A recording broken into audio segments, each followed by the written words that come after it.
I am a victim of Arcane, okay? Don't worry, this is a spoiler-free video. I'm just saying that this show literally hurt me as a human being. I have a lot of words for the writers if I could talk to them, but here I am waiting for the last 3 episodes of the final season, and all I want to do is talk about Arcane, watch theories on Arcane. I'm Arcane pilled. I want to read analysis on Arcane, maybe even play League of Legends.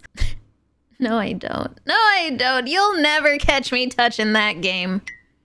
Clearly, I'm obsessed with the show. I'm spreading the Arcane agenda to everybody. I was talking to the homie Internet Pit Stop the other day until he asked me if Arcane was inspired by anime in any way. I hadn't even considered that at all. So of course I went Googling, deep diving. I knew I had to share this info with you guys because despite Arcane not being an actual anime, it's an animated show with an amazing story, and we can appreciate that. That's why so many of us like anime. So with that being said, let's talk about the anime that inspired Arcane. And trust me, there are so many shows here, but we gotta run through them, okay? There's a lot. You might know these shows. Maybe Hellsing, Berserk, Ghost in the Shell, Cowboy Bebop, Samurai Champloo, Gungrave? Yeah, Alex Lee, one of the writers, talked about this in a Reddit AMA when he was asked about tackling mature themes. The production team wanted to show Vi and Jinx in their younger years as sisters. However, doing that would make the show feel a little more kid-like, and that would take away from the maturity. So then Alex had an epiphany, drawing inspiration from anime. He loved how these anime masterfully bridged the reality between childhood wonder and adulthood. Yi specifically mentioned how the opening of Arcane's first episode is reminiscent of the brooding tone of Cowboy Bebop's first episode, Asteroid Blues. Firstly, through introducing the location with an ominous vibe as a music box plays over Cowboy Bebop's sullen atmosphere, while a harsh, brutal gunfight glitches in and out of the present, introducing our main character. Similarly, in Arcane, Powder sings a lullaby while looking at the aftermath of the calamity on the bridge. Flashes of the brutal attack plays out. Both of them showcase tragedy unfolding before just hard cutting into the opening. Several other homages to Bebop include how Red Eye is similar to Shimmer in Arcane, a performance-enhancing drug that can be injected in various ways, like a needle in the eye. There are definitely some shots and movement nods as well, like Jinx looking at the camera with finger guns, clearly inspired by Spike Spiegel. Isha doing that has Spike Spiegel's DNA sewn into it, 1000%. There are fan speculations on Reddit like the shower scene being reminiscent of Faye's shower scene, or Jinx falling off the roof like Spike, but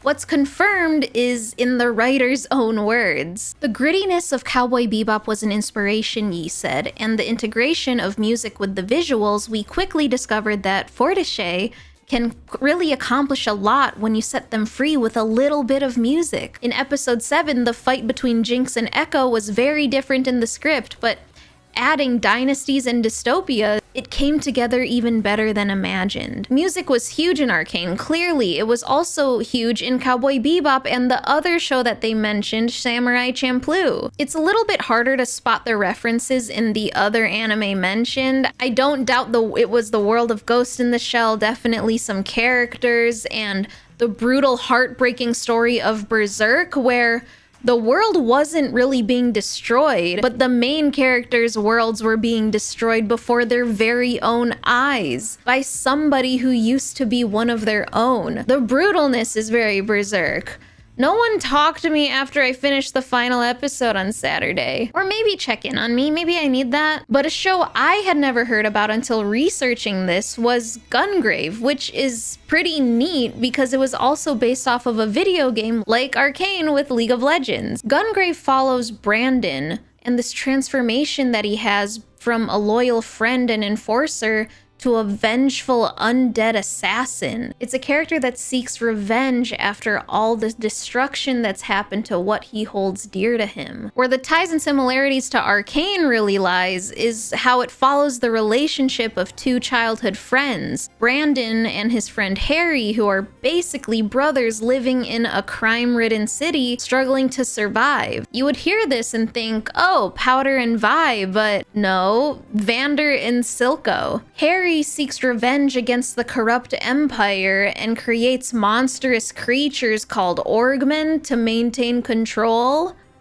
Sound familiar? But like, also it could be Powder and Vi too, with the family betrayal aspect.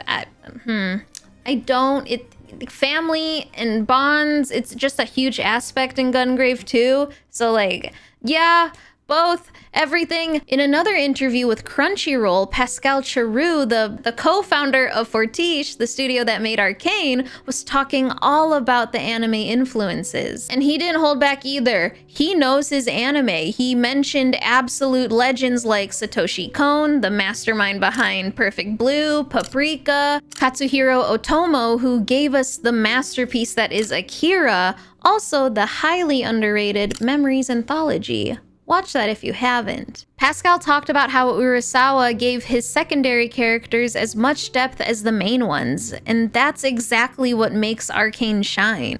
Jinx's spiral into chaos was drenched with Mima from Perfect Blue losing her grip on reality. Another big influence was Urasawa, who was known for Monster, 20th Century Boys, Pluto. Pascal also talked about how especially Urasawa gives his secondary characters as much depth as the main ones. Like, think about it. Vander isn't just a mentor, he's a father figure with a past. Silco isn't just a villain, he's trying to be a revolutionary with heartbreakingly human motives, especially tying all of that with really intense drama. That is what Urasawa is really known for with his mind-numbing series. Wanna know what I'm known for? Not drinking enough water throughout the day.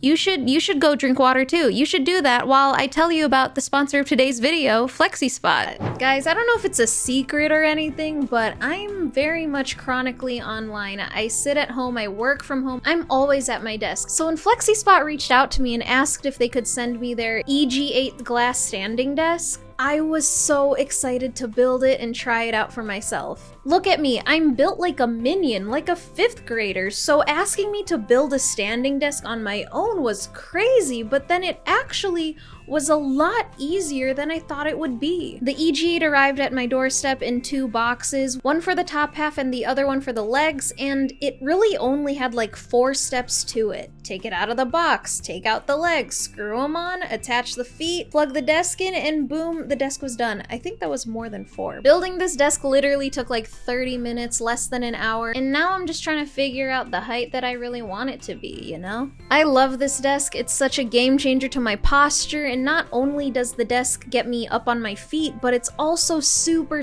functional. It has a drawer to store stuff, USB ports to charge your phone, and working, editing has just become so much more comfortable. So if you can't tell, I've been enjoying this upgrade. I feel like you would enjoy this desk. So if you're interested in checking out FlexiSpot, checking out this desk and all the other desks that they have to offer, and trust me, there's a lot to choose from. I think they even like sell L standing desks. If you're interested in any of that, go ahead and check the link down in the description below and get yourself an awesome desk. But that's enough of that. Thank you so much to FlexiSpot for sending over this desk, and let's get back to the video. Some other fun things mentioned in the interview was that they were also really big fans of anime directors outside of Satoshi Kon and Katsuhiro Otomo, like Mamoru Hosoda and the famously underground niche anime film director Hayao Miyazaki. He stated how much he loved how they had the ability to direct characters like real actors. They were able to bring out emotions and drama through a subtle blend of aesthetics and directing techniques inspired by live action. I don't know, all these name drops, seeing how much anime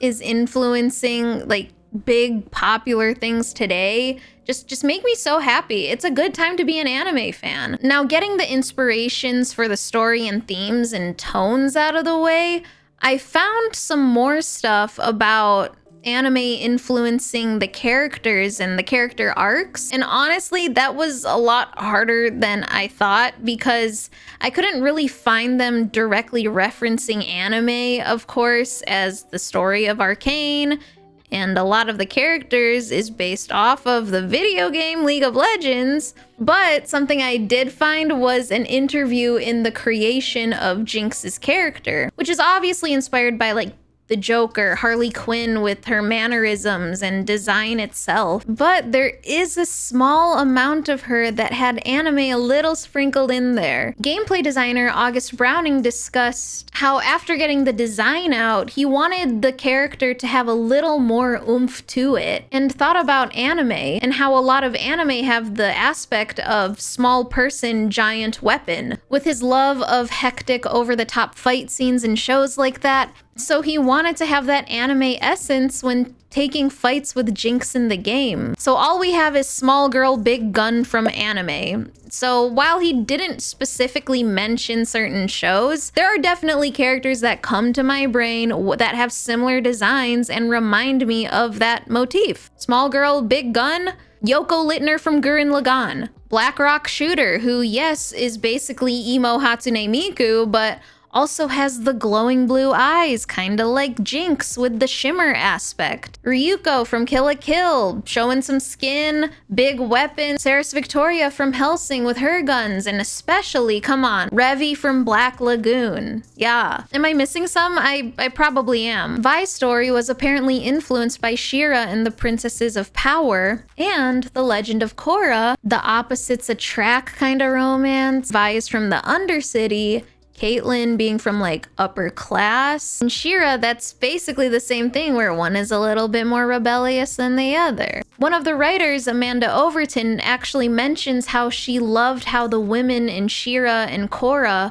got to both be strong and vulnerable. Each character in the relationship was driven and flawed. And while all of these shows have the gays, Arcane is the show that didn't wait a bunch of seasons to get them together. Like, you knew. We knew in season 1. She-Ra made fans wait 5 seasons before a kiss, and Legend of Korra ended with hand-holding, which, you know, I think is actually very much in line with anime writing. Watching a whole show, the slow burn ending with hand-holding, oh yeah. As for the rest of the cast, Echo, Mel, Jace, Victor, I wish I could find more interviews, articles, but that's all the research I could find at this moment for this video.